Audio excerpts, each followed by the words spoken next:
Hi, it's me again with Corel Draw Tips and Tricks, and this is part 2 on this Save the Date with the Mason Jar video.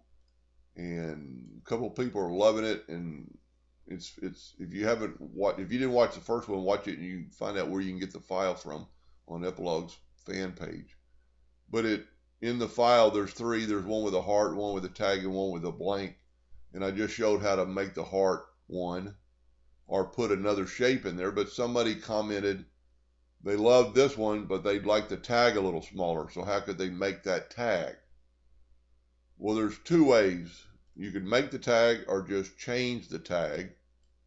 You've got a blank one in the file.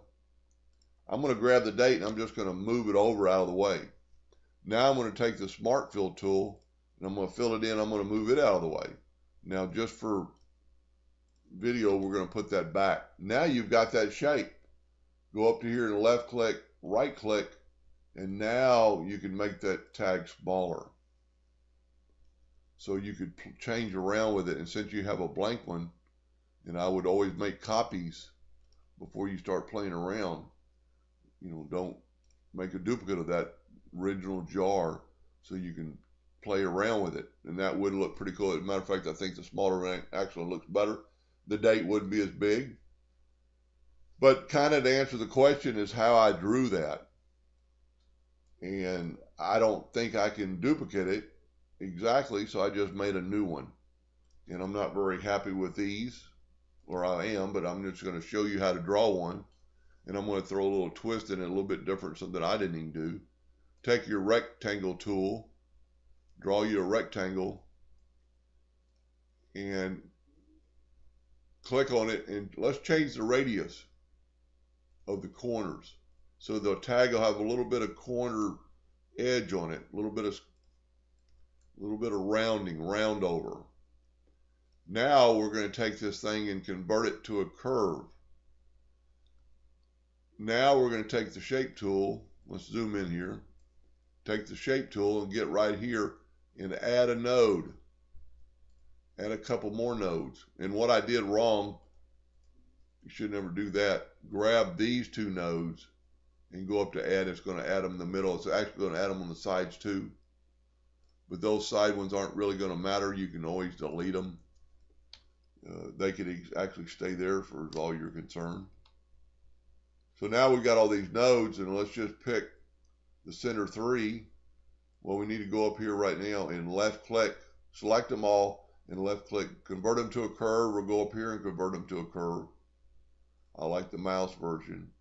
Grab the three inner nodes, and you could hold down the control button, but it kind of messes you up. I want to show you a way around that. Now let's just see what happens if we take these two nodes away. There's a pretty good shape already. You could play with a little bit more, take away these two nodes. That's a pretty good looking node. You could even move this one up. Now, the only difference is now we're not perfectly even, symmetrical. It's a name tag and it doesn't really matter. But if you're ever building something else and you want it, it does matter. Hit Control D and make a duplicate and then flip that thing. Now, in this case, I got really close, but you can see my lines are off.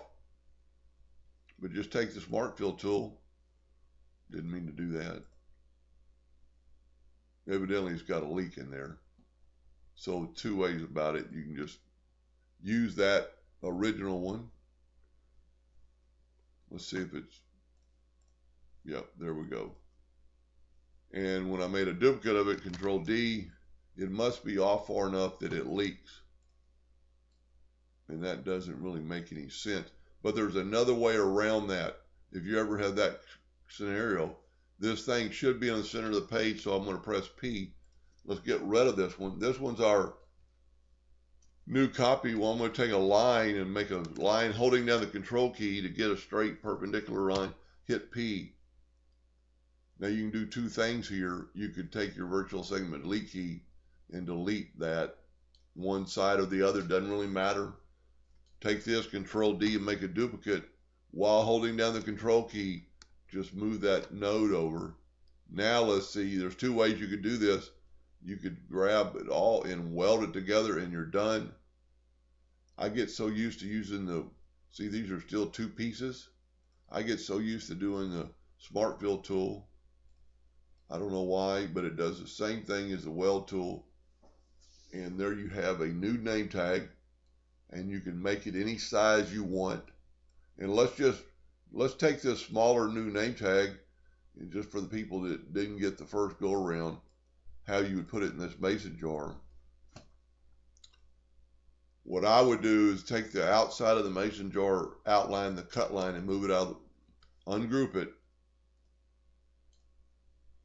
grab the outside of the mason jar cut line and move it over.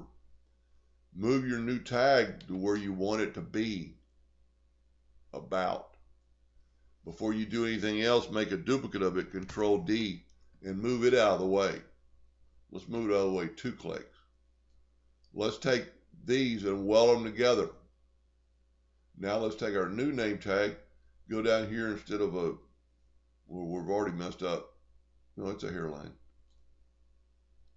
I need to make this a bigger than a hairline. I need to make it black so to engrave, and I need to scale with object. Then we can move it over.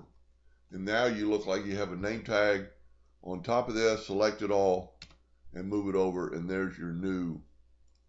And it will not cut this part, but it'll cut outside the name tag. So it looks like the name tag is actually hanging off. I actually do like it a little smaller. And if you're going to mail these out, put a little string around them, twine, make it look like a real mason jar. When I designed this, I actually put little bitty loops for the string to go into and make it look like a screw, a thread for a cap to a mason jar. Anyway, I hope that answered their question, and thank you for watching.